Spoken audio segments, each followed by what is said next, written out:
Good morning all, welcome.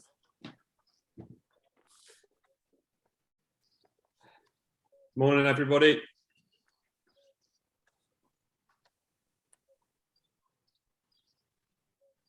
Good morning those just joining us. Warm welcome today.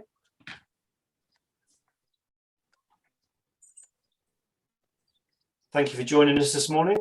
Just give it a few more seconds for people to join us.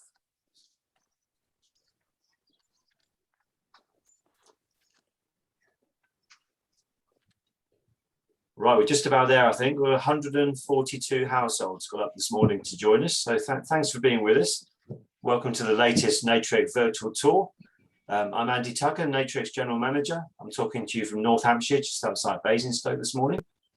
Joining me is my colleague Barney, who's 13 miles down the road in Winchester. Morning, Barney.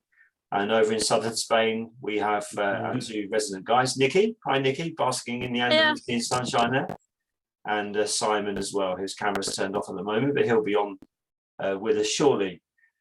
So yeah, welcome to this latest virtual tour, basking in a heat wave here in the southern UK. I think we're a bit warmer than you are, Niki, this morning, which is unusual. It sounds that way, yeah. But looking forward to a bit of a festive waders today, waders and specialist birds from southern Andalusia.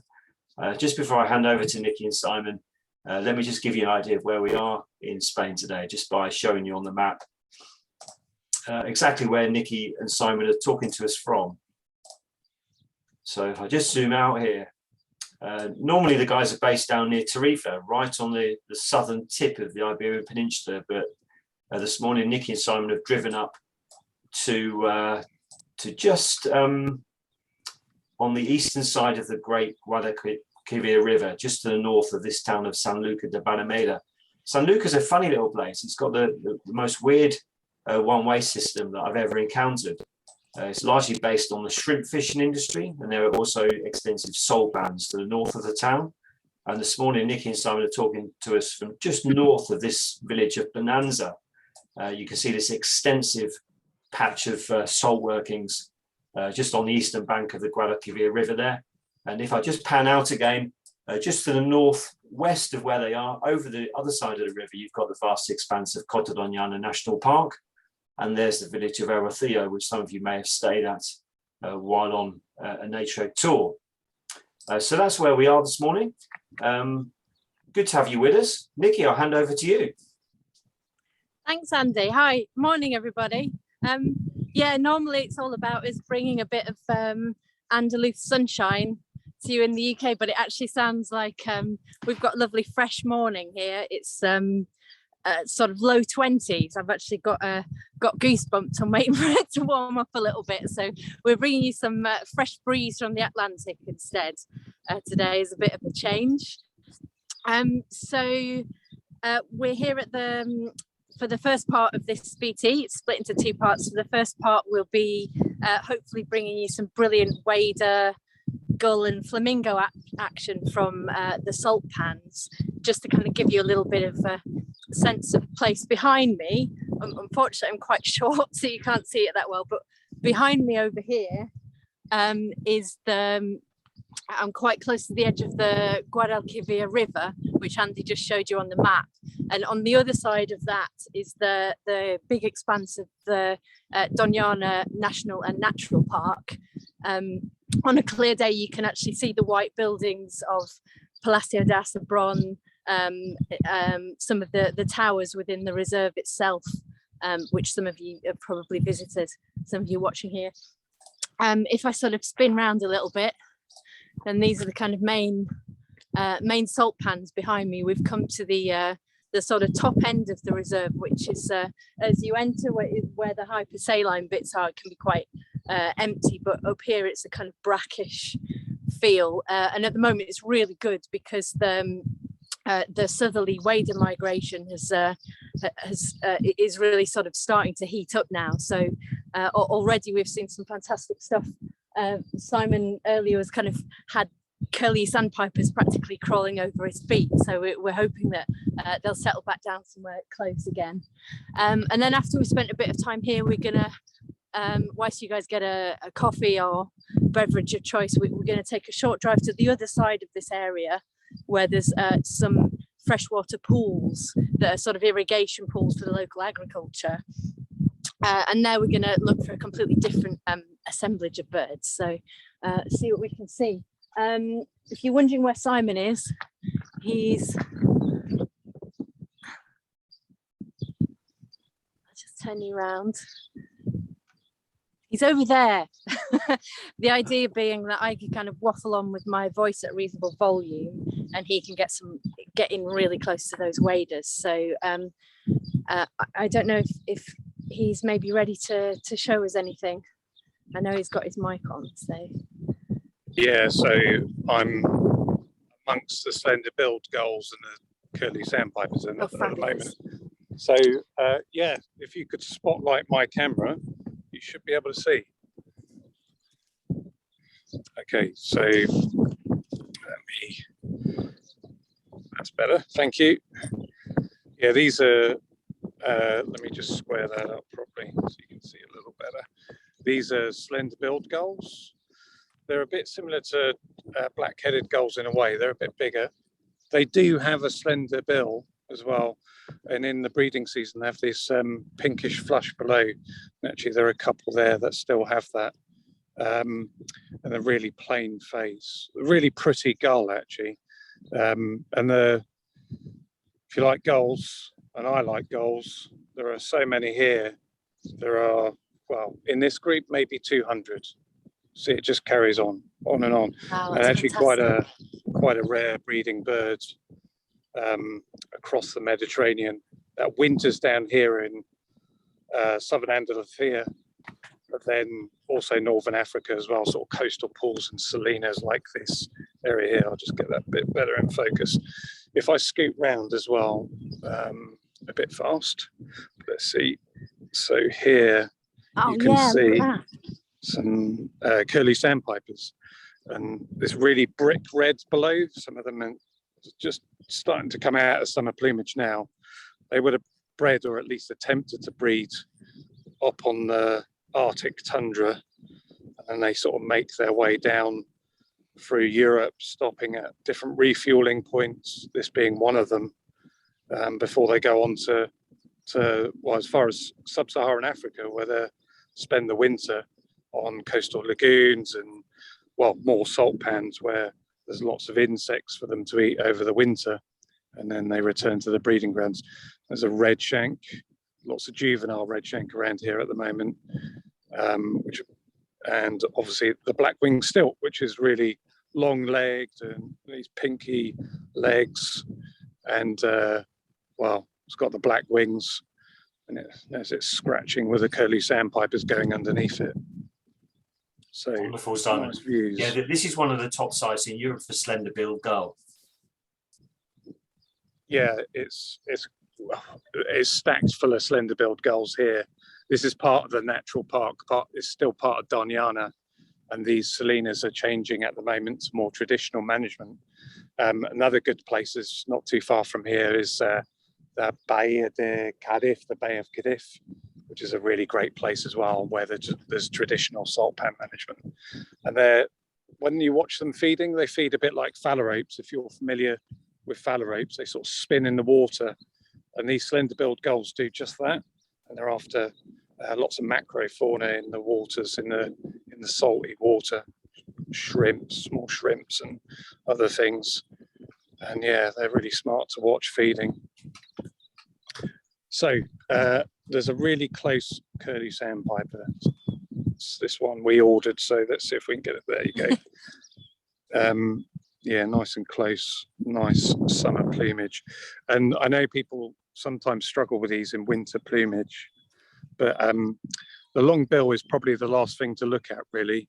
The structure is quite different. It's quite long-legged to some longer billed Dunlin can be a bit confusing, and the upper part coloration is a bit different as well. But it has I don't know if you can see it, but it does have a hint of an eye stripe, a supercilium as well, particularly in winter. There's a Dunlin with them actually, which is the... Oh, that's helpful. Yeah, just flying off, unfortunately. Oh. The Dunlin's still got its black belly, as it has in breeding plumage. Let's see if I can find some more waders. Okay. And just in the foreground there, Simon, you can actually see the salt crusting up on the shore there, can't you? Just to give people an idea of the salinity of these pools. Yeah, and the salt is that salt is quite sought after because of the wind here. It creates a different kind of salt, a very floral salt. It's like and it's collected. It's just that basically what the wind makes from the salinas at the edge. By pushing it up, you get this froth at the edge of the salinas, as well as the extraction itself, which is mostly done by hand. Well, on the traditional salt pans, it's completely done by hand. There's some more curlew sandpipers. There's probably other things in there as well. Let's check. Yeah, and well, everywhere I look, there are Slender-billed gulls everywhere. It's really nice. And of course, you should always look behind you as well because stuff comes in by, and more curlew sandpipers. More, just everywhere. Just really nice. This brings back memories for me. I led a whole series of our Cotta Doñana and Extremadura tours from about 1999 through to 2003. And you two have actually led that tour on many of the more recent years. We used to actually spend 2 nights in San Luca de Barrameda, but it's such a confusing little town. A few years ago, we streamlined this tour and now spend 4 nights in Oroteo to explore Cotta Doñana. And then we drive up and spend 4 nights in Extremadura. But we were just discussing, Simon, we still bring groups around to this side of the Guadalquivir. We either take the rustic calf area across the river, or we'll drive up around the motorway past Seville and just spend a day in this area. Yeah, you can. Yeah, a really lovely day in this area, quite different to the other parts of Doñana. And well, as you can see already, we've only been here doing this a couple of minutes, but we're seeing a great selection of wading birds. Was a Dunlin in there? I don't know if I can see it again. I think that might be on it now. Yeah, a few Dunlin there just flying off, calling. Yeah, and the pools here are very nice, which we'll visit after your coffee break. And yeah, we have lunch out here, and you see a great array of different species, greater flamingos, some raptors, great area for lesser short-toed lark as well around here. And in the winter, when we come here in the winter, it's also a really good area for blue throats. So these ditch lines are really nice areas for blue throat. They feed on the water's edge, but you can get some really, really nice views. They're only here over the winter, however, this time of the year. So soon they could be coming back. More curlew sandpipers. One thing I remember about this place is just the proximity of the birds. I remember we used to use the minibus as a kind of a mobile hide, and we used to get so close to these curlew sandpipers. I know you've had 1 or 2 raptors in the sky this morning, Simon, but when the tide comes in, they should push the birds extremely close, affording brilliant views. Yeah, I mean, this morning, even at low tide, there are birds feeding on here, and they're feeding right next to the van. The van's a great hide. Even just standing still, birds are flying in here now. There's been a bit of activity with a few fishermen going up here this morning, and unfortunately a plane went over as well, which tended to freak a lot of things out, but they're starting to come back in now, so they're coming in nice and close. This is also a really good area for osprey, both on passage as a passage migrant going to the wintering grounds in Senegal, the Gambia, that sort of area, but also wintering as well. And we're getting birds wintering in Andalucía at places like this because there's lots of food here for them to eat and a good amount of daylight length for them to utilise as well. So we actually had an osprey, of course, always 5 minutes before you arrive, but we had one quite close. Hopefully it'll be fishing around the back and come in again. So we'll keep an eye out for that. But this is also the pines, which I'll scope up here. Is also a really good area for black kites. It's one of the great colony of black kites in here. And the pines behind, actually more the pines behind me, but that kind of habitat. And we often see many black kites. Also booted eagles breeding in here as well, in this area. So lots of different things to see. Yes. So I'm going to scan around now because the Curlew Sandpipers are getting used to me now. But see how close they are now. An interesting question from Guy Wilkerson. Thanks for your question, Guy. Do the lynx ever cross over the river to this side? Or are they confined just to the west of the Guadalquivir? So it's as far as I know, that's not because I guess what draws them to the other side is the habitat, which is rich in rabbits and red-legged partridge and other prey items that they can make use of. But you may or may not be able to see the kind of sliver of natural park on this side is quite narrow, and it's mostly consists of these salt pans, and you're quite quickly out into a fairly urbanized landscape, lots of sprawling villages and quite intensive but small holding agriculture. So perhaps even as the population expands and they try to wander out, I would have thought that kind of north is a more natural way for them to spread, being able to stick to more sort of rural areas, less intense areas, I guess. I mean, they're certainly spreading out, and there's reintroduction projects in sort of in Portugal, and there's this conservation work here, and obviously up in Andújar, which is the other destination for the Naturetrek Realm of the Lynx tour. But they're quite often sort of occur between those spots. Like, for example, they're sighted quite often in Extremadura now, which they've just spread out there of their own volition. So spreading out, but perhaps not across it. Plus they're cats, so the idea of crossing the Guadalquivir is perhaps not that appealing to them. I don't know.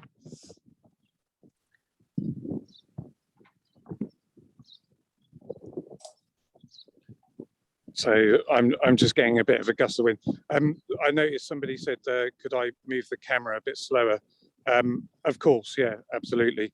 Just bear in mind, though, sometimes I spot something and I'm whizzing across to get the scope on it quickly before it goes. So I'll definitely try and move it slower, but sometimes if you see it whizzing around, the reason being I've spotted something and I want you to see it through the scope. Yeah. Thanks, Simon. Pamela Gardner, thanks for your question. Some of the Curlew Sandpipers look browner than others. Are they male, female, or adult juvenile? Yeah, so at the moment, there are different stages of molt. So some of them are more in summer plumage. There's a gull-billed tern just flying over, actually, of course. That's going to be difficult to get on, but let's try it. This is one of those moments I'm going to have to whiz it around, so apologies. It's actually, it's gone it's gone really fast. Let's go back to the Curlew Sandpipers. That hopefully will come back. Yeah, you can see. What I can do is also show that illustration if you want in the. Oh, okay, that's a great idea. Just before you do that, Nikki, there's a Dunlin in front of the Curlew Sandpipers, which is quite different. You can see that's still retaining its black belly, but look how much shorter legged it is compared to the two Curlew Sandpipers it's with. It's between the two Curlew Sandpipers at the front now on the left of them. Yeah, in terms of the molt, yeah, some of them, they're going through this head and body molt, and some are a lot more summer plumage, so they're in the transition, and others are more advanced. Nikki will show you an illustration of the juvenile as well, which is quite different. That's on the top left side of the middle row of pictures. Yeah, so that hopefully you can see that they're the kind of so you've got the adult here in full summer plumage, really kind of brick red like that, and a quite nice illustration of it molting from summer to winter plumage, right the way through to this kind of inconspicuous kind of grey colour, which will sport during the winter. But then, yeah, as Simon says, the juvenile here up at the top is quite distinctive in itself. Really, it's really quite pretty, quite bright wing markings and Nikki, what book is that, please? Oh, so this is the wonderful Collins guide, which I think that's a beautiful, clear illustration. Sorry, that's our best copy. Well used book. But we also have the similarly faded and tatty Waders of Europe, Asia, and North America by Message and Taylor, which is, goes into some really nice detail. But for clarity of illustration, I think the Collins is just really hard to beat. So it's my favourite. Okay, Simon, thank you. My mic was off there. Just a minute. I'm just trying to escape something else up. Let's have a look. Dunlin, more curlew sandpipers. Nice, close, slender-billed gull. I'll put that on because you can see details on that nicely. That's it. Let's get it set up right. Here we go. You can hear a little tern going over. Probably heard that there. It's flying off, the slender-billed gull.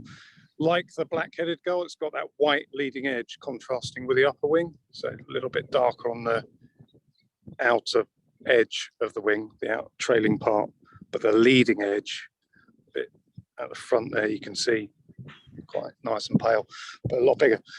Here we go. I'm going to move it around fairly quick. Look at all those slender-billed gulls flying. Wow. That's pretty awesome. I don't know why they're panicking. Maybe a raptor's going over. I'll check. But yeah, I might need to re-estimate the 200 because there's a lot more there. These are all slender-billed gulls. There was maybe 4 or 5 black-headed gulls, which I'm sure many people are familiar with, and 1 adult Mediterranean gull. But these are going nuts. There's a few curlew sandpipers in amongst them too, flying around. Wow. Very impressive.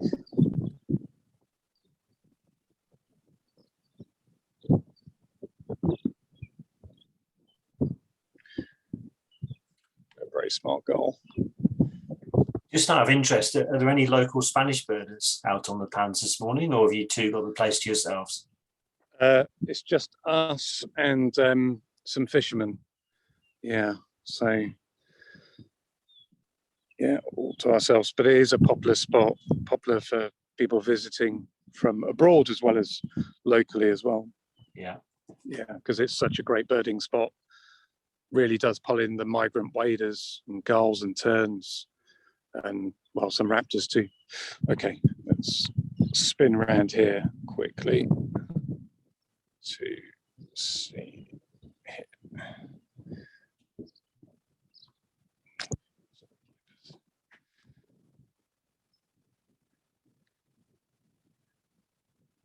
You might be able to hear the little tern calling over there as well, which I can see, but it's very hard to follow because they're in the direct sun at the moment. So yeah, maybe 4 or 5, 6 going over. Yeah, 6. We'll get them in a moment.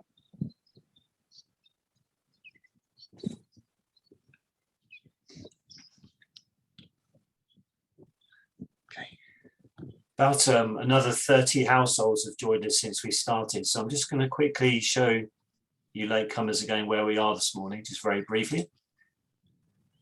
The green shank there in the scope as well. Nice view. I was about to show the map, so we'll just stay on the green shank for a second. So that's it's a real wader masterclass, isn't it? Coming to a place like this and spending some time with you guys, people can really get a lesson in wader identification. It's wonderful to have so many species showing so well. Showing well, and yeah, really closely, and in different plumages as well at this time of the year in the transitions. Yeah, there's the black-winged stilt. That one's nice and familiar. More curlew sandpipers flying behind, and a Dunlin there too, that black-bellied one. Right, let's just have a quick look at the map again then. Just bear with me a second. So folks, for you join us a bit later, Simon and Niki normally based down here in Tarifa, right at the southern point of the the Iberian Peninsula. They've driven northwest this morning to just north of this town of San Luca de Barrameda, just on the estuary of the great Guadalquivir River. And they're this morning just north of the town in these quite extensive sole pans, just to the east of Guadalquivir. And as Niki was saying earlier, just over the river, we're into the expanse of the Doñana Natural Park here. So this is where we are this morning. After a short break, we'll be visiting a slightly different habitat, looking for different species of birds. And while Simon and Niki drive from A to B, myself and Barney will be pleased to answer any travel-related questions. We are getting a lot of questions in the Naturetrek office at the moment regarding testing requirements, and more countries going to join France on the so-called Amber Plus list. There's all kinds of changes going on at the moment, and we'll be very happy to try to answer any questions you might have.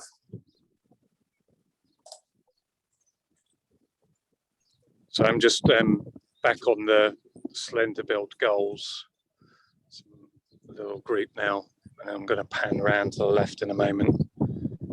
Just get these, get some more curlew sandpipers that are in really nice and close. Let's get around to there fairly quickly. There you go. Nice selection, and they're really close. They're, if I was to walk down, they'd probably fly off. Actually, there's somebody driving off, so you're going to see these fly up in a moment. There you go. Curlew sandpipers flying. See that white wing bar flying. Hopefully it might come this way. Niki, have you got any flamingos up your end?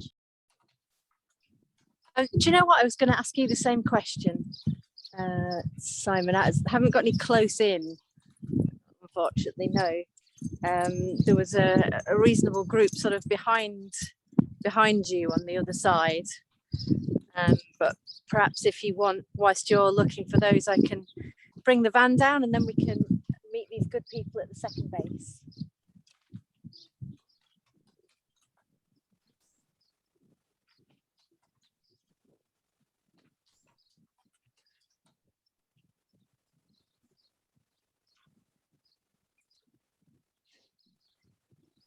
Keep a lookout for the Kentish Plovers sign that we had just before we went live. I don't think we've shown people that yet. If you happen to see one.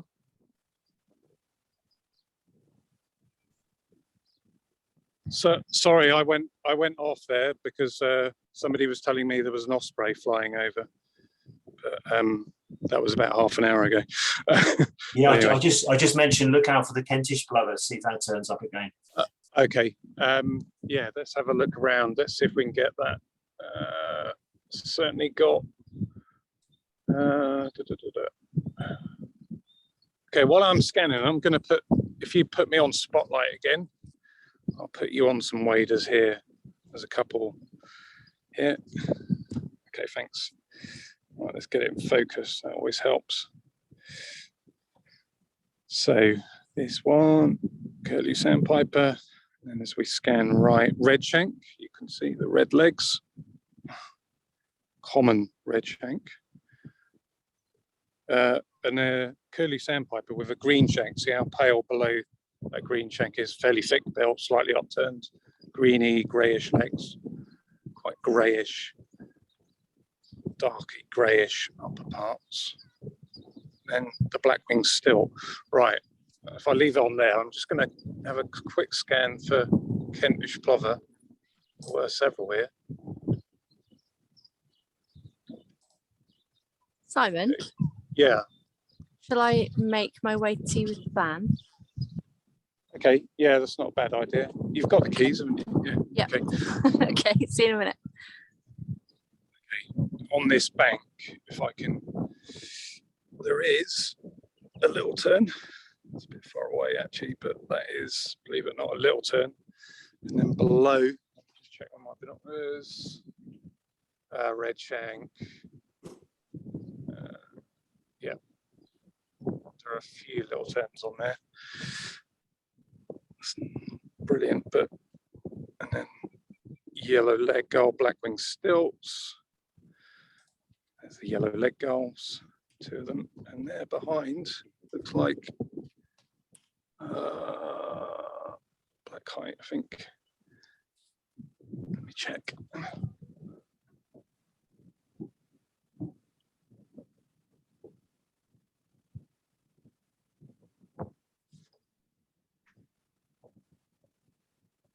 Okay. Yeah, maybe I can get these little terns in flight. Let's have a look. There's some little terns flying around here somewhere. Let's check. 2 black-winged stilts. I think they might have gone down behind that bank. Okay.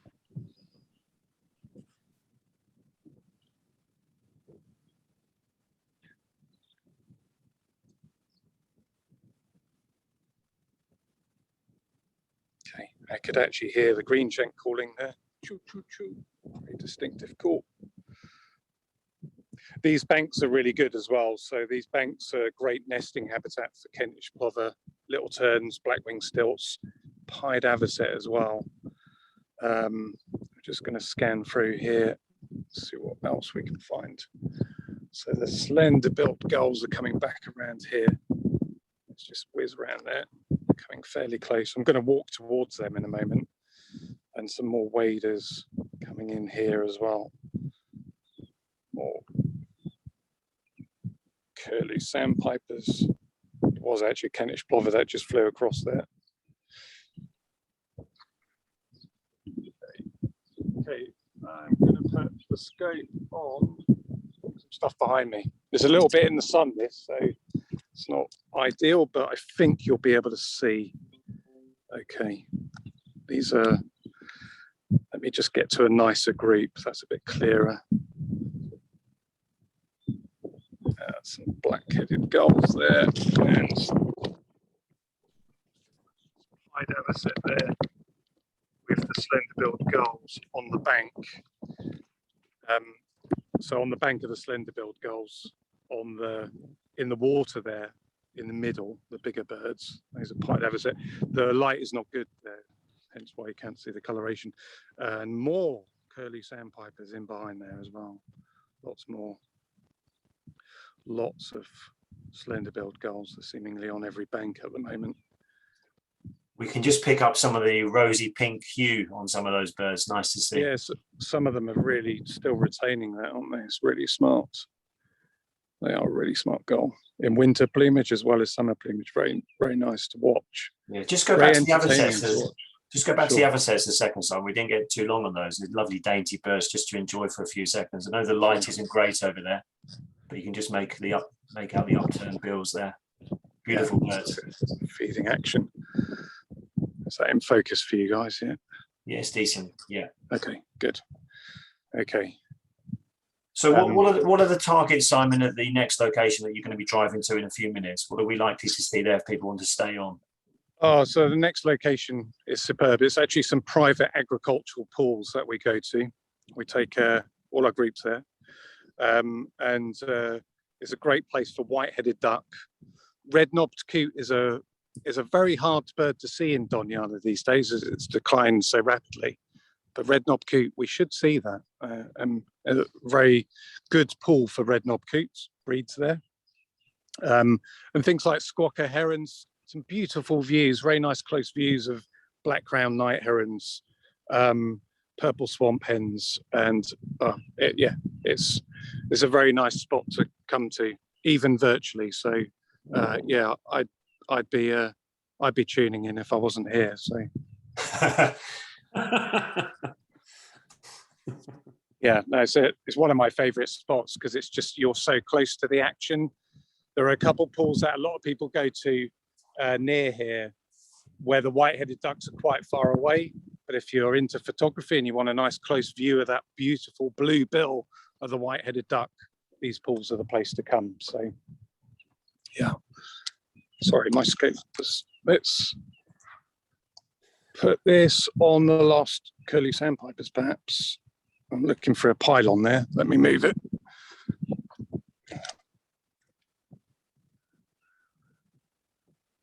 There you go.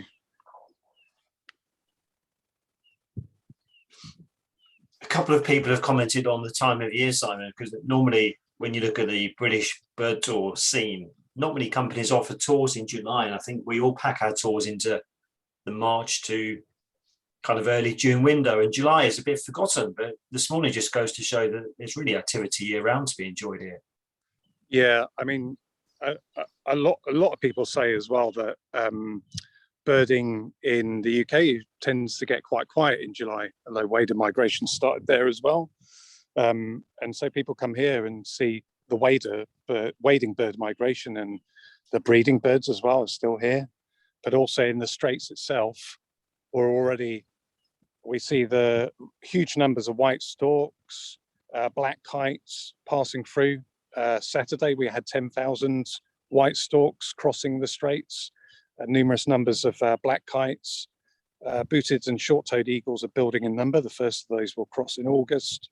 And yeah, to see white storks in that number, in groups of over 1,000, whizzing around, sort of soaring around in this ever-changing coloration, because they change color as they twist in the thermal. It's really awesome to see. So yeah, the Swift tour's one of those tours that's in July, June or July, and it's, yeah, you get to see this stuff, and you get to see some white stork and black kite migration as well.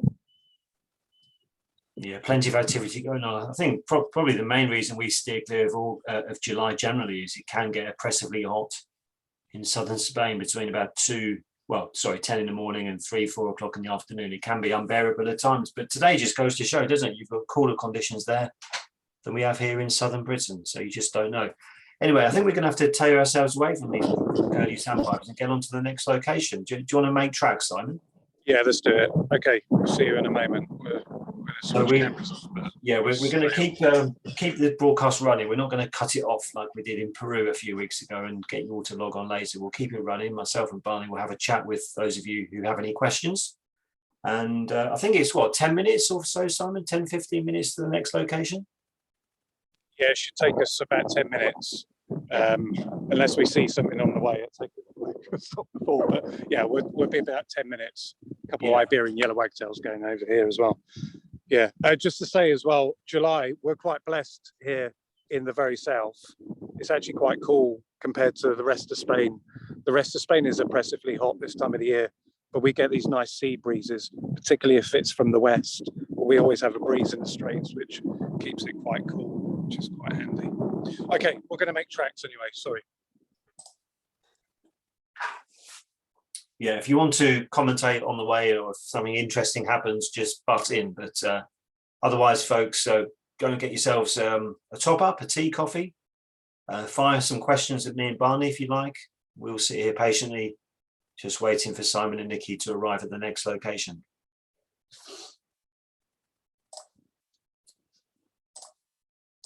We are seeing, some quite volatile, changeable times in the travel industry at the moment. So we're busy in the office fielding lots of questions and queries from people. And the difficult times continue. I think if you'd have said to me and Barney and the rest of our colleagues a year ago that we'd still be stuck in the mire now with very few overseas tours happening, we would have probably lost the will. But here we are, a year later, trying to battle through. Very difficult times for tour operators. A lot of uncertainty out there. The government have pulled the plug essentially on travel to France by imposing quarantine, by creating this so-called Amber Plus category, which was unexpected and a catastrophic blow really to any French tour specialists. But we continue to be very busy in the UK at the moment. Lots of day tours going out. We're very heavily booked for all of our UK product for the remainder of the year. There are still spaces on some tours though, if you'd like to join us. And we are looking at running some overseas tours from September onwards to green and amber destinations. Our colleague in the office, David Phillips, has just got back from a wonderful tour in Iceland, which is green with no quarantine or self-isolation. Great birding, summer flora, and they also enjoyed some of the fresh lava flows in the active volcano up there. So there are opportunities to get out there, but we're seeing amongst our clientele, I think, wide array of views from people that can't wait to travel again and will jump through hoops to facilitate that, to a lot of you who are just saying this uncertainty is unbearable, we're just going to hunker down and wait until things are a bit more certain, and we're trying to help people through various questions. So happy to answer any questions, or we'll just go quiet for the next 10 minutes or so while Niki and Simon drive to the next destination. Let's see what's happening. Sheila, my optimism about my Antarctica trip is fading. Any idea when we'll know if it's going in November, please? Good question. We're desperate, Sheila, for that one to go. We've got £1.5 million worth of turnover resting on that one cruise to Antarctica. That's going to go a long way to making our year if that gets off the ground. But we need a couple of things to happen. We need travel to Argentina to open up. That's the boarding point. And we need the Foreign Office to cease their advice against all cruising. So we need two key decisions made there. We haven't lost hope yet. Wouldn't say I'm massively optimistic about the tour going, but we'd want to give it another couple of months at least before cancelling that. Let's see what happens. There are pockets of South America, of course, with very few cases of COVID. There's a lot of pressure within the travel industry for the Foreign Office to lift its advice against travel to Ecuador, which has really good levels of vaccination and much lower COVID rates than the UK. And the Galapagos Islands, for example, all of the population there now have been double jabbed. So from our point of view, we'd love to be running a Galapagos cruise again in a COVID secure bubble on board a small boat, but there are hurdles to be overcome. John Hall, what's the situation regarding Spain? We are looking to run tours in Spain in September. It's amber, but for those of you who have double jabbed, who are fully vaccinated, you don't need to quarantine on arrival in Spain, and you don't need to self-isolate when you come home. So basically, in a nutshell for Spain, what you need to do is to prove through the NHS app that you're fully vaccinated, and you also need to take a test in Spain to board your flight home, and we tell you the link and the best company to do that with. It only costs about £38, I think. It's not the hundreds of pounds that it was initially. And then you need to take a PCR test on day 2 after arriving back in the UK. And again, we've got industry links to best price test providers. That's another 30 odd pounds that's going to set you back. So there are hoops to jump through, but it's perfectly doable. I mean, the government have suggested that Spain and Greece might suffer the same fate as France. There are rumours of that. We'll just have to wait and see. But if that is the case, then obviously that makes those trips to those places very, very difficult for us to do. Yeah, our stance there is if a destination turns red, then we will cancel and offer a full refund. If it turns amber plus, as Barney just touched on there, that's more difficult because it means you've got to self-isolate at home on your arrival back. Now, for a lot of you, you'll probably be retired, and that's not going to cause you any great discomfort. If you've got a job to go back to, or you teach in a school, that's going to cause difficulties. So if a destination turns amber plus, we will get in touch with you, discuss it, encourage as many of you to stick with travel plans as possible. But if you've got to get home and back into a job and can't self-isolate, then we'll take a flexible approach there. Ali Glacier, similar question about the Pantanal in November. Suspect it will not be happening. Okay, so with long haul tours, we've just finished dealing with all of our September departures. All of our long haul program for September has now been cancelled, and now we're looking into October up to about mid-October.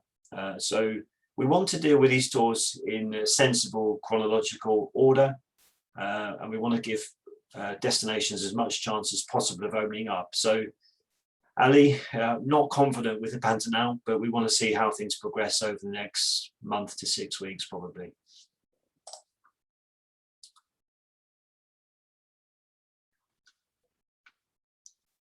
Just having a look. Yeah, Hilary Green's asked, what's the best guess for Australia and New Zealand end of 22 or going into 23? That's a really good one. I think Australia they're obviously completely shut down now, their borders, and I think they're planning to until the middle of next year at least. I suspect that that may continue. So end of 22, possible. I'd say 23 more likely for us to be able to go to those two places. Mary Ross, are you planning new tours in the UK for 2022, given the ongoing uncertainty of foreign travel? Absolutely. Travel within the UK is pretty secure at the moment. We have some wonderful wildlife, as we've all been enjoying exploring during the pandemic. So yeah, the majority of our turnover this year will be based on UK domestic tourism, and it could be the case that 2022 pans out in a similar way. So we'll be doing all we can to lay on as many UK wildlife holidays and day trips as we possibly can, with pretty much all four corners of the UK covered. Kate Tanner, we're booked on Spain, Morocco in October. If one continent is prevented by COVID, will it be possible to modify the tour? Yeah, you're booked on a tour in October, which is going to be led by Simon and Niki, and they will join me, I'm sure, in saying yes. If Morocco, for example, was off limits but Spain is open, we could easily modify that tour. Just cut Morocco out of the equation and have a lovely week in southern Spain. So we'll be in touch with you on that in due course.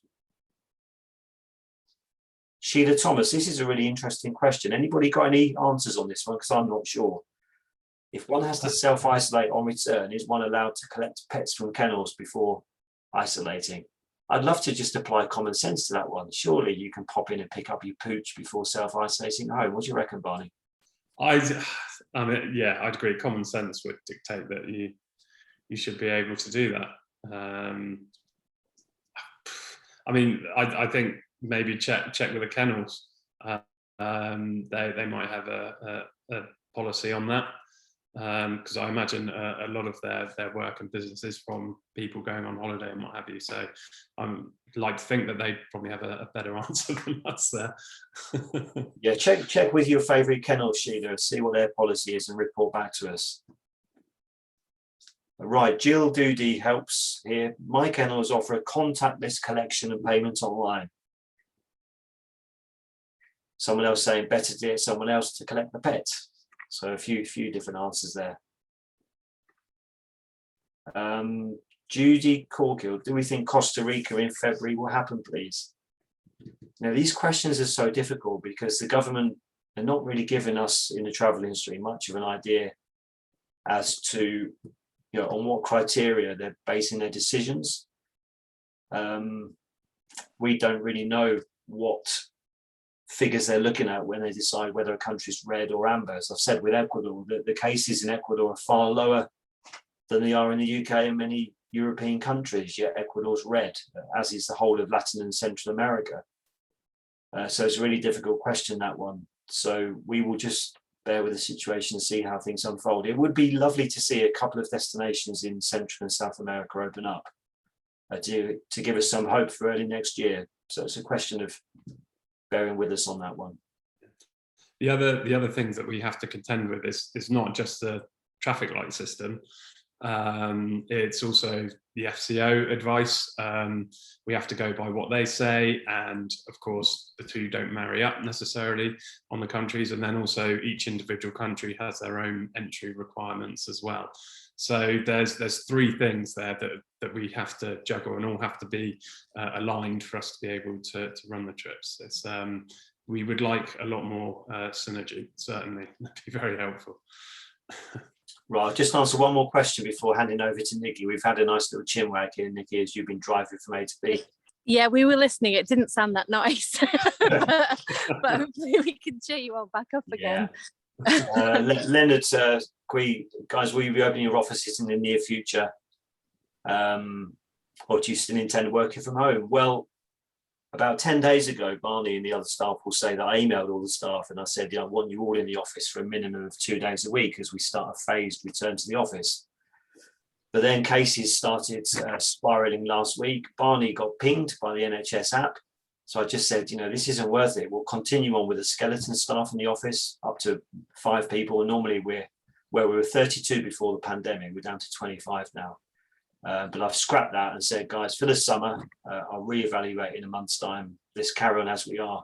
You can choose to go into the office for a day or 2 a week if you want to touch base with colleagues, but otherwise carry on doing the great job you're doing working from home. So that's what we're doing at the moment. Right, so you're welcome to carry on firing questions over to us. We might do a session just on the travel outlook later in the summer. Maybe one of our first webinar series of the autumn and winter will deal with more of these types of questions as the situation develops. But enough of boring you about all this background information. Let's get back to you, Niki, and see what you've got to show us in location B. mystery location B. Okay, so we're next to some, as you can see, it's quite a sort of agricultural area. There's lots of small fruit and veg production in the area. What's wrong? Oh, if we could get scope cam. Yeah. Sure. Okay. Somewhere available, that'd be great. So I think we've got if I just flip this around so I can show you why we're here. We aren't just here to look at empty fields. There's these fantastic irrigation pools, which are just really basically unmanaged and full of fresh water at a time of year when that's a really valuable resource in southern Spain, of course. So they're just fantastic for wildfowl. Simon's got a black-crowned night heron in the scope there, just absolutely stunning heron just perched up there. You can see it's kind of surrounded by guano from where its friends have been perched recently, I guess. And down to the left here, just left of the black-crowned night heron, just about here is a black-headed weaver nest. Oh wow! Some bee eaters going over. It's probably passing through 1, 2, 3, 4 bee eaters going over. They're right above my head, so I can't put the scope on. Maybe Niki can get them with the camera. Oh, sorry.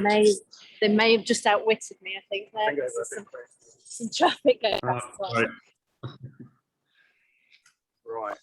So yeah, it was coming back there. It's gone off at the moment, the black-headed weaver, but it's a bird that's been introduced. It's escaped. And it's doing rather well at these pools, it seems, in other areas as well. Doñana.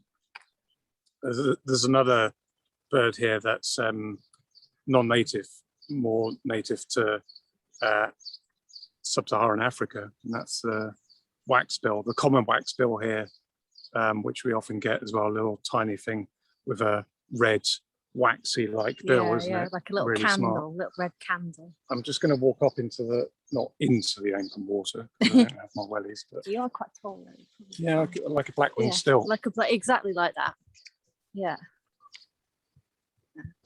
I'll follow him, as I always do. So little grebes calling, some common coot, little egrets. We're just going to find some birds on this pool. There are 3 pools here that we visit.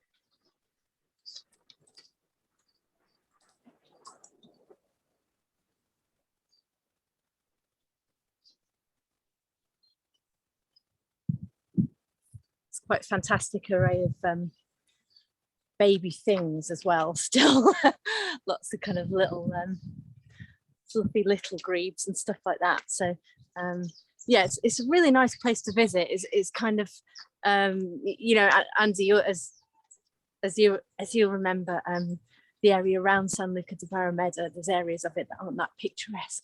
And you just get these fantastic kind of wildlife oases right in the middle of it, like this, completely unexpected.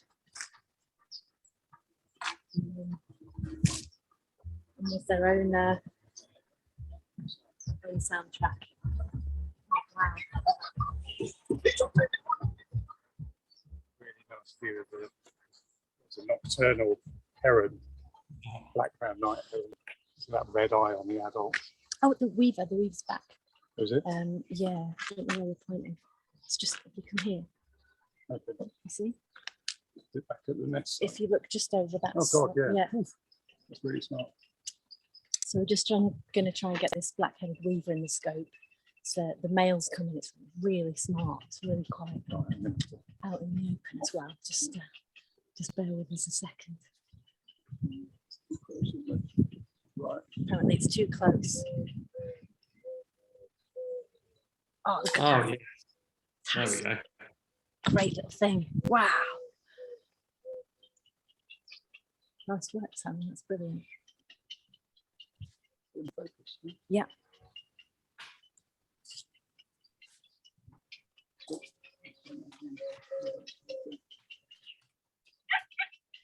Very cool. You can see why it's called what it's called. So Yeah. male, saw the female earlier as we arrived. Are there any concerns that these naturalised populations of the weavers and the waxbills are upsetting the local ecological balance? They seem relatively benign. I mean, they're not competing for nest sites and build their own nests. Certainly the weavers and so they're not really competing. One of the species here that has divided a lot of opinion is the monk parakeet, which is also been introduced, a bit like ring-necked parakeets in London.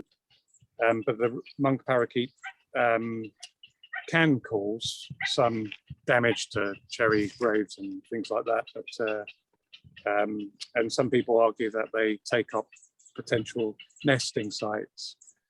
Really, we probably need more work to be done on that. So, but a lot of them are nesting inner city areas and around golf courses, which are, as I say, they're quite trashed sort of natural environments, and the monk parakeets are utilising them, often in palms, again building their own nests. So yeah, they can be quite aggressive to other birds in their nesting area, so they can push them away. But yeah, generally I don't think they're too much of a problem. There are a lot of other problems that are a lot worse for natural species. Right, should we move off a bit further? Yeah, let's do. There's Yeah. some bees flying around up here, so. Okay.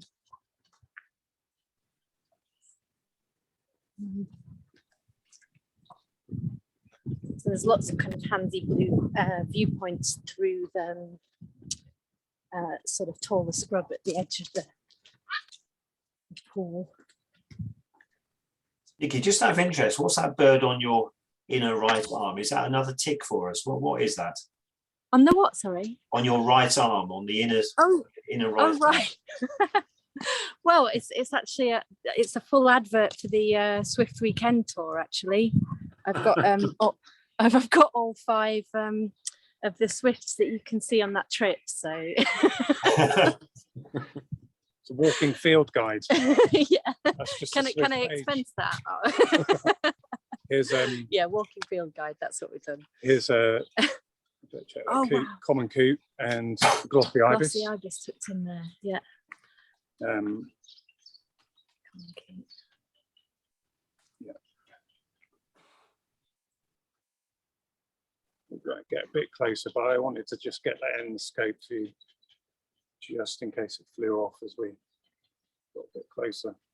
Feeding in the shallows there, almost a curly-like bill, quite purpley glossy on the upper part. Sometimes the light will refract it. You can see this green and purple.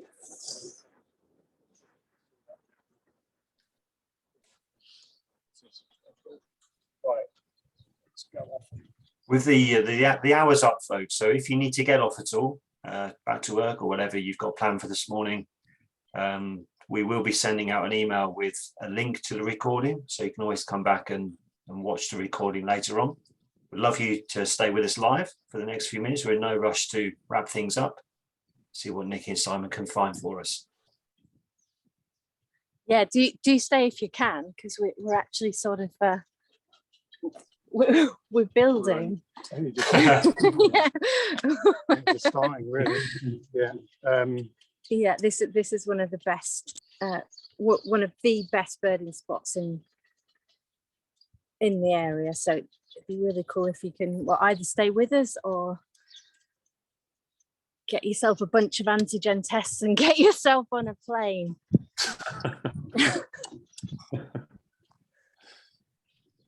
Trying to find, at the moment, we're looking for a very special coot, which has little pustules on its head.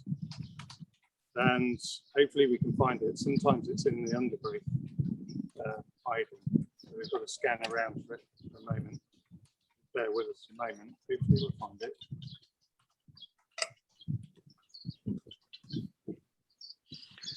If not, we'll go to that other pool. Yeah. This pool is not as good for the white-headed duck. It's better for red-knobbed coot, but the other pool that we go to in a moment is really good for white-headed duck, kingfisher calling. You said it's an agricultural area. Is there also residential housing around?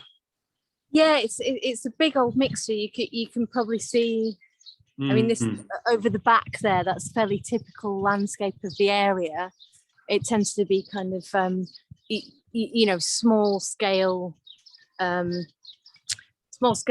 and vegetable growth, sort of interspersed by kind of resident houses like this that I'm sort of showing you around the place. So real kind of really, really good sort of urban birding, I suppose you could call it. So little Philos down here.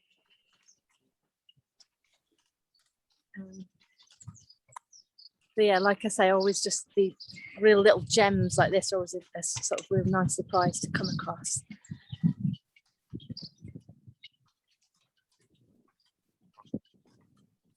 Okay, yes, sometimes it takes a while.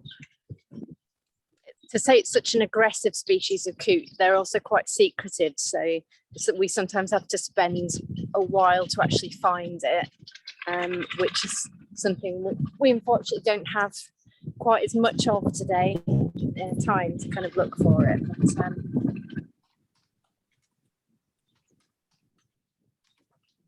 we'll turn up 2 minutes after we stop. yeah. Let's do one last scan, and then if people don't mind, we'll just go round to that other pool.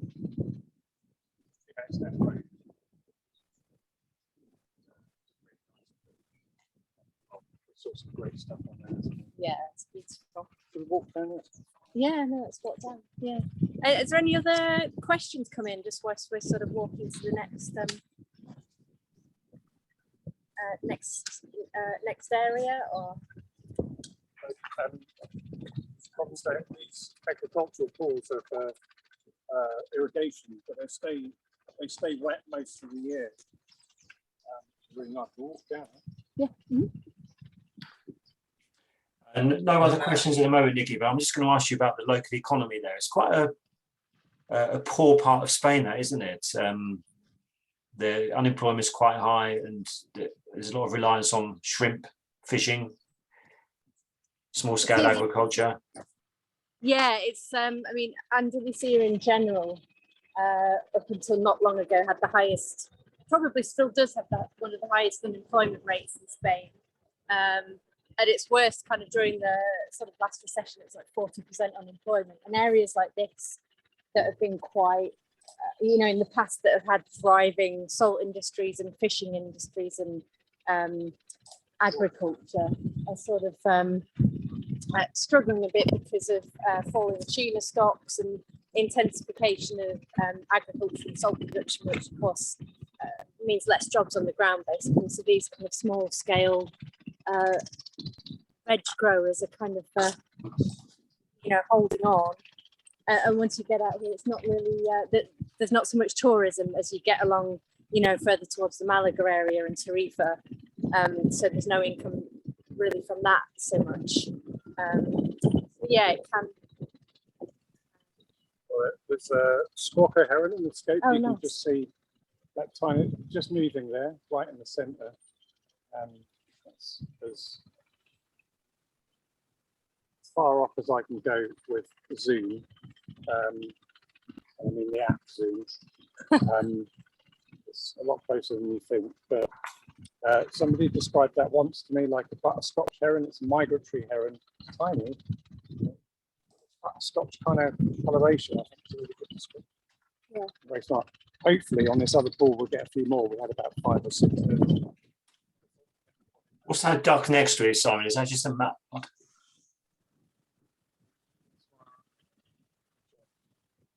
Mallard there. Yeah, mallard.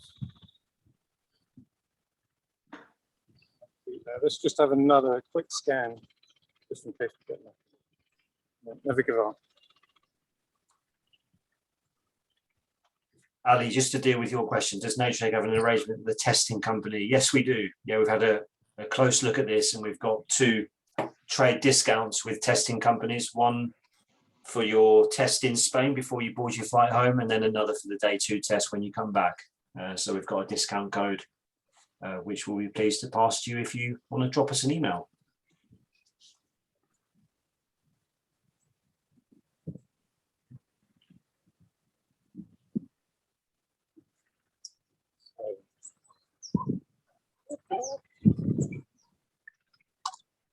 So loads of barn swallows here at the moment, sort of starting to gather and pass through on migration, I guess, kind of 2021 birds and failed breeders and that kind of thing. We were doing some surveying at our local wetlands the other day in the kind of reed fringed edges of the ditches were just stuffed full of barn swallows, weren't they? Kind of roosting, getting ready to move on. Lots of in the Straits at the moment, so many common and pallid swifts. Now it's the time of the swift migration as well as the stilts and black pipes. And many thousands going through. Start to see swift nado. Swift nado, yeah. She'll race you down to the next door. You'll lose. Yeah, probably. I'll fall over. Yeah, so it was interesting what you were saying earlier, Andy, about this being a real sort of lull time. In theory, a sort of a lull time for birding, and I remember always thinking of it as that when I was back in the UK. But here, it's really the kind of start of a fantastic autumn season, you know, because we've got all our sort of resident birds here. Are still around, and there's lots of chicks, so they're still sort of attached to their breeding areas and stuff like that.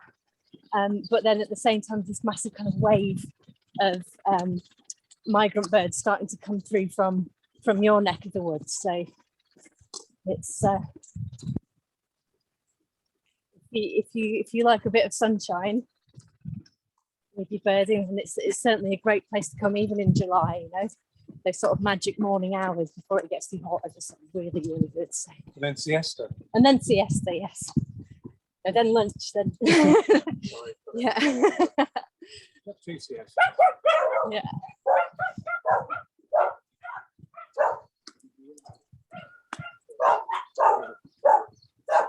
So this, yeah, just thinking about lunch now. This area is kind of really famous for a couple of things. One of which is the sherries. We're quite close to Jerez here, and Sanlúcar itself is very well known for its particular type of manzanilla sherry, which is this really light, crisp, dry sort of sherry, which supposedly takes a lot of its flavour from the sea, you know, the things that are blown in from the sea, particular molds and what have you, that gives it its special flavour. And the other thing is also you mentioned the shrimp fishing industry, Andy. In the salt pans, there's a lot of you know, mollusks and tiny crustaceans and things like that. So they feature quite heavily in the food around here, which is always excellent. One of my few things that I ditched vegetarianism for is the tortillitas de camarones, which are these tiny kind of fritters, shrimp fritters. And you can have them, they're often cooked just straight out of the salt pans and straight out of the salt pan into the frying pan. And just absolutely delicious, really, really good. So we always make sure there's plenty of that sort of stuff to try as well in between looking at birds. Ring plover flying over. over. Oh, right, so we've got, what's this here? Is that not a marble duck? Yeah, it's a marble duck. Yeah, right there. Got it? Yeah. Right. So 2 red-crested Pochards. So I'm going to get a clearer view, but that's the bird there. The marble duck. Another quite rare bird. I'm going to get that a little bit better. I was panicking there, sorry. Right, there you go. You can see the contrast between them. That's the female red-crested Pochard in front, and the one swimming away, that one that I'm zooming in on, that's the marble duck. So that's sort beautiful. Of dark mask. And it really is marbled in coloration as well. It's not an easy bird to see in Doñana unless you come to these pools. These pools are a really good area for them. You can get some nice close views as well. So that's one of the big stars of southern Spain, really, in terms of what people come to see. These are actually considered more African birds than they are European, but given our proximity to Africa here, we do get these African birds, but they've struggled for all sorts of reasons, habitat loss being one of the key ones. But fortunately, there are measures being taken to help them. Really smart duck. And there's the second coming in behind.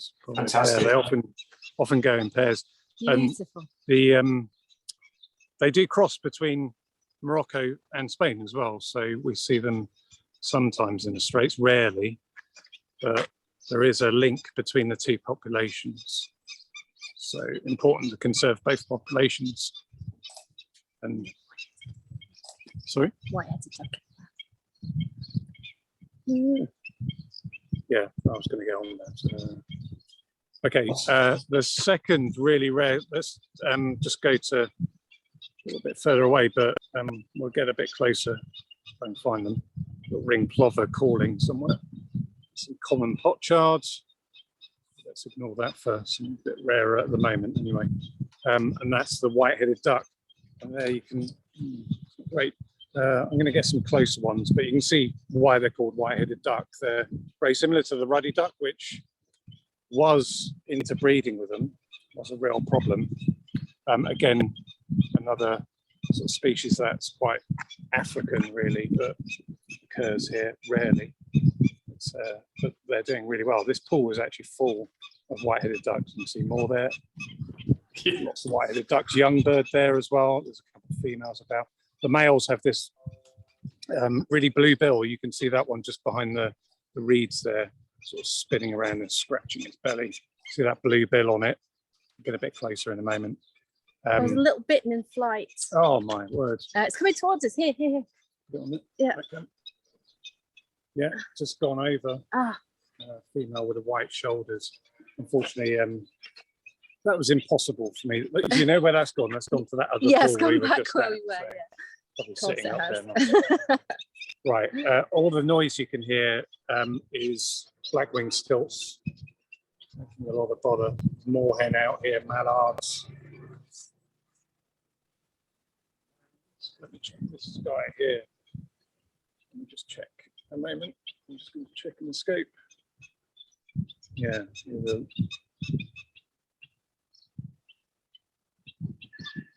Okay, here, let's put this. You can just probably make out there's a common sandpiper on the left. That's the one there. You can tell it's a common sandpiper. The tail's longer than the wings. And to the right of them, the two little ring plovers. We could hear them calling just a moment ago. Smaller than common ring plover. Kentish. So I think we should be. Ooh, I know it's a stump bird. I think we should walk around to get closer to these white-headed ducks. If you'd like a really nice close view, we can get really nice and close. You can see the blue bills on these guys. It's just literally around the corner. So this is turning into a great session, guys. I mean, what we've had: Slender-billed gull, Curlew Sandpiper, white-headed duck, marbled teal. You're bringing us all of the southern Andalus specialities in one hit. It's yeah, like we say, it's quite a special. I do feel like a little bit kind of a bit Annika Rice at the moment with all the sort of running about. But we'll send in the helicopter. Yeah, no, don't do that. You'll flush everything. Glider. Yeah. Yes. Yeah. That's a. So yeah, it's a great place, and everything just within sort of such easy reach of each other, you know. Yeah. Sue Leyland was asking if someone there is filming you. Is there a third person? But just explain what you're using, Nikki. I think you've got a gimbal with you, haven't you? Yeah, I have. It's just me. So apologies. There's a cameraman running backwards. Yeah, right. Yeah. So maybe that's no, it won't quite show it. But basically, I have a glorified selfie stick, which is attached to what's called a gimbal at the end. So I'm using my mobile phone attached to a gimbal, which gives a kind of a bit of stability, so I can tilt it and it tilts with me. It's a really good bit of kit, actually, especially for this kind of thing. That pool on the left was really nice. Yeah. Okay. So we're just coming up to the third and final pool in the complex, where we might have to lower our voices a bit, I guess, because things can be really, really close there. So scenery behind me there as well, just to give you a better idea of the area that we're walking. You're gonna read the next clue. Yeah, I'm going to read the next clue. There doesn't seem to be many people about, or vehicles for that matter. No. Yeah, I guess it's about the time everyone goes for a tostada and a coffee. So, okay. Oh dear. Yeah, it is actually quite quiet today. I mean, most of what's going on around here tends to be farming. So if it's not kind of picking day, then yeah, you'll find sort of very few people around here, just like the odd person milling about, that kind of thing. So, oh, look at this now. We're going for the white-headed ducks. Yeah. Wow. I was just thinking some of those odd examples of naming where they've called it a white-headed duck. Oh, Squawker Herons.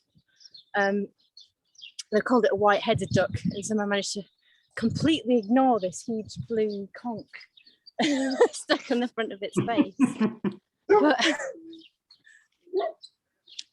you'd rename quite a lot of birds. I would, but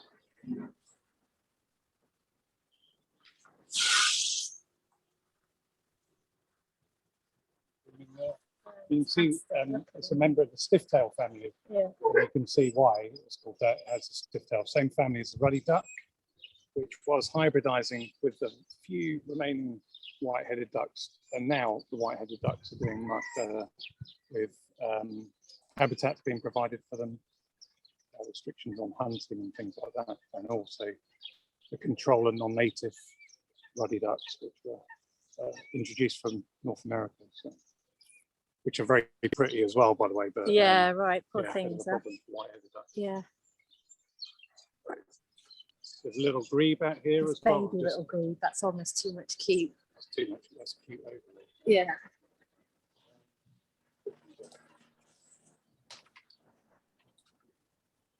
Oh, just dived. Always. But let's go to that next pool. Okay. Right. Just right here, the final pool. Final clue.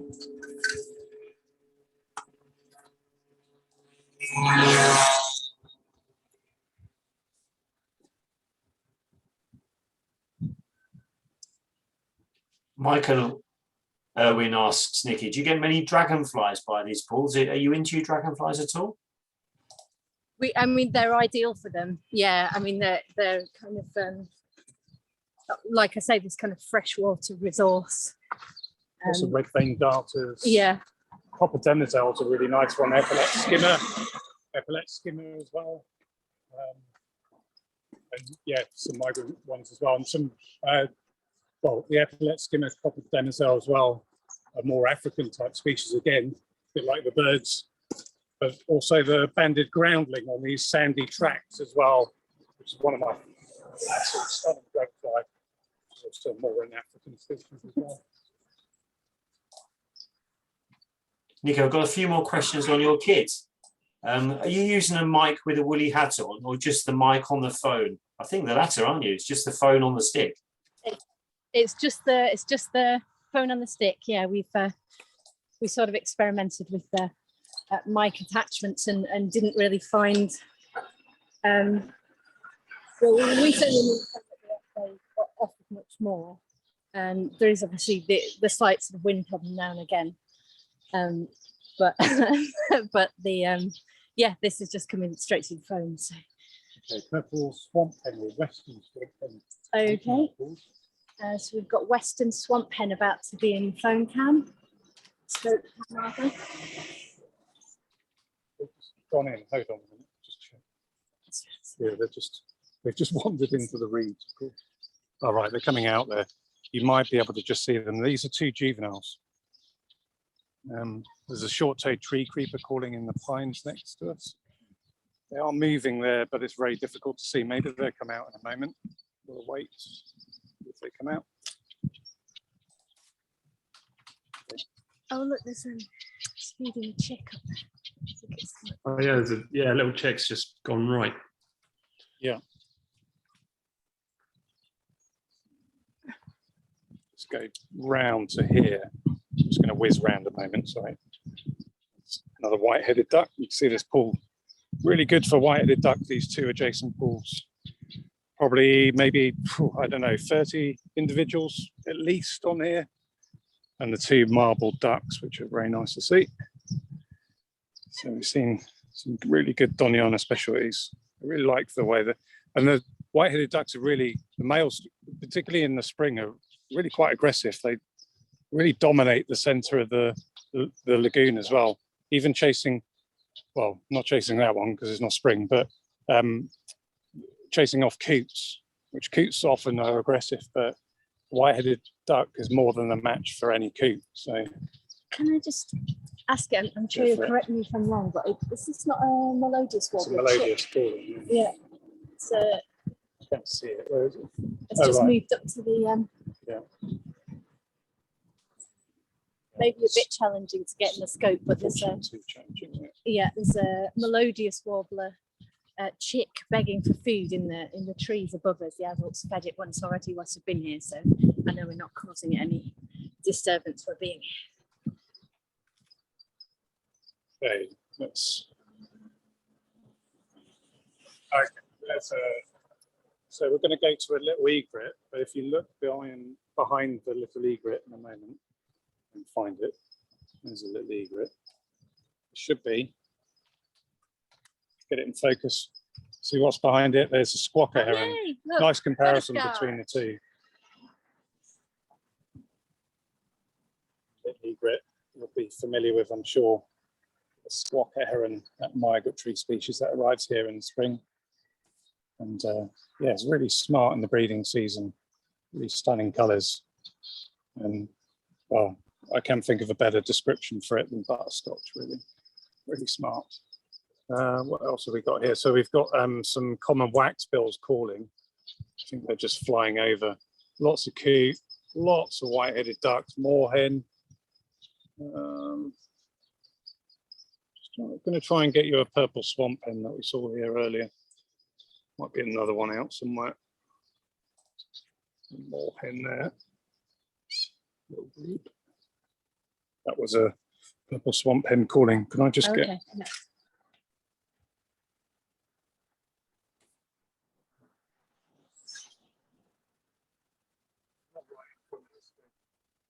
You are now? No, you're not. No, I'm kidding. Sorry.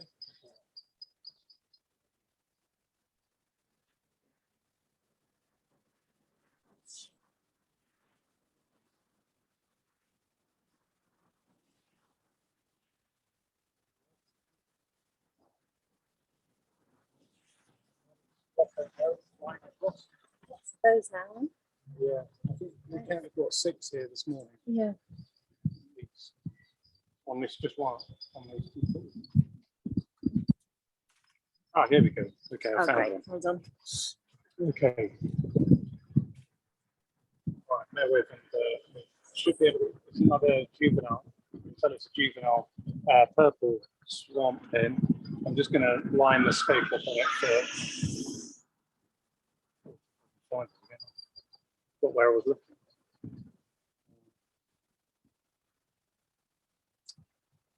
There, two others. Actually, oh, that's really nice. So this is an adult feeding a chick, and they go off to the sugary stems, the basal stems of the plants. Purple swamp hen. Oh look. The western swamp hen.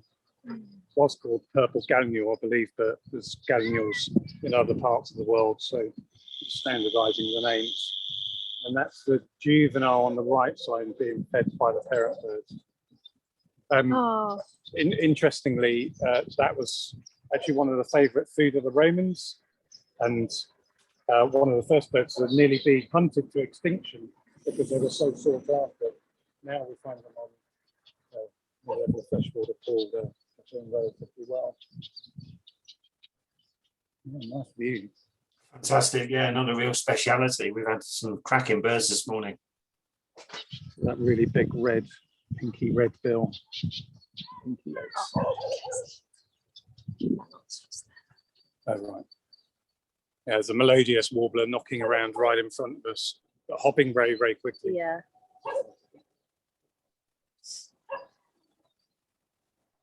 Yeah, nice. Are there any red-knobbed coots around? Have you seen any? If we spent a bit longer on the first pool, we would have seen the red-knobbed coot. It what happens? It goes in behind some vegetation, feeds in there for a while. 10 minutes later, it swims out the other side. So this pool is very good. Lots of common coots. Sometimes in the winter they come onto this pool. They breed on the other pool, so we can often see them on there, see them calling and all sorts. So yeah, that's one of the ones we might have missed for this VT. But Yeah. you know, we'll go back to that pool, Andy, and we'll see it. We'll send you the video. We've had such a cracking morning, but I'm trying to think of species that we used to have to go into the national park to see. And the species I can think of that you'd still need to go in there to see that we've missed this morning would include the sand grouse, Spanish imperial eagle, Yep. little bittern. Well, we saw a little bittern here flying over. Yeah. Very hard to. That's not often how you see the little bitterns. Yeah. We sometimes see them creeping out on the reeds on any one of these pools. Yeah. But of course, Iberian lynx as well as across the other side. But yeah, you can get quite a lot here. Some of the larks, lesser short-toed lark, probably over there that you don't get this side. Yeah, we get that at the salinas we were at earlier, out on the Marisma area. Very nice area, particularly in the winter when they're easier to find because they're in flocks of 20, 30. So yeah. Hi, Tony. Great, wonderful. Really enjoyed your company. Thank you, folks, for joining us. Did 142 households on, so you stuck with us throughout. Really enjoyed this morning. Thank you for your time, Simon and Niki. We will follow up, folks, as usual, with an email with the list of birds we've seen, and also a link if you'd like to leave a tip or a donation. Simon and Niki would greatly appreciate that, even if it's just £5 a person, just something to contribute to costs. There's very little employment at the moment for our guides around the world, and a donation would be enormously appreciated. We're back with you, Niki and Simon, aren't we? I can't remember the exact date. It's on our website. We're back for an early autumn migration VT, aren't we? Yeah, we're really, really excited about it. I don't know the date either, but I think it's in just over a week's time.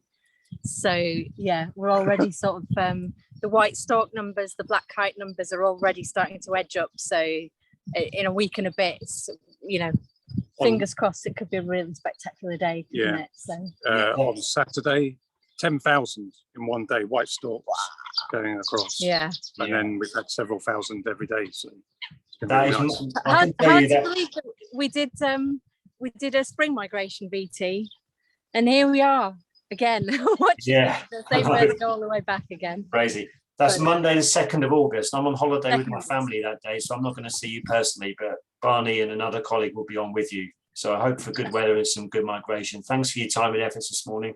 It's been brilliant, absolutely fantastic this morning. Thank you, folks, for all of your appreciative comments. Much appreciated. Yeah, thanks, everybody. And just enjoying the last few seconds of that young purple gallinule being fed, or purple swamp hen being fed by its parent. Thank you very much. Thanks, Barney. See you soon. Guys. Thanks. Thanks, everyone.